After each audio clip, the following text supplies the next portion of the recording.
Finnish President Sauli Niinisto has accused Russia of using weapons of mass destruction in Ukraine.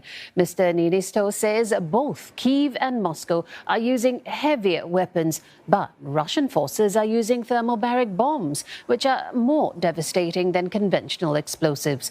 Ukraine and NATO countries had made the same accusations early in the war.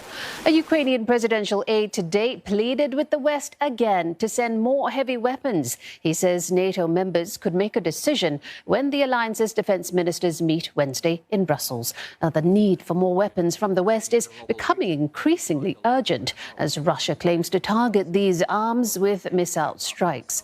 And Moscow today says it hit a railway station in the separatist Donetsk People's Republic, holding a large quantity of Western equipment.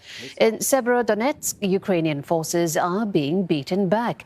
The invaders blew up two bridges leading out of the eastern city. They now claim they have destroyed another leading to neighboring Lysychansk. And that means Ukrainian forces will not be able to receive reinforcements. Russian forces also issued an ultimatum: surrender or die. Let's get more from David Biller. He joins us live from Lviv. David, the situation in Severodonetsk deteriorating day by day for Ukraine. What's the situation there? So Severodonetsk has emerged as really central to Russia's campaign to capture the Donbass, Ukraine's industrial heartland. They are pummeling the city relentlessly with artillery, and they have Ukraine severely outgunned. Now, there are also intense street battles playing out for every block, every home. President Zelensky said every meter is being contested. Now, this is something that led the governor to say 70% of the city has now been taken.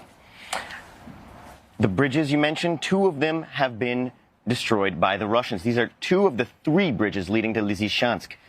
That means that the people who are still in the city may have no way to get out. The governor of Luhansk province said the third bridge is already being heavily shelled, and it's old, decrepit. Crossing it by foot is extremely dangerous. There are still 10,000 people in the city. That's down from roughly 100,000 before the war. A focus of the fighting also right now is on the Azot chemical plant. The separatist Luhansk People's Republic says there are several hundred Ukrainian troops inside.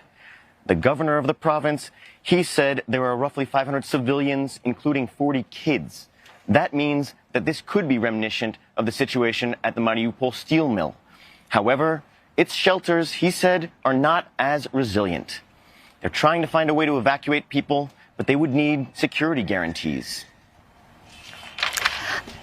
David Biller in Lviv, thank you for that update.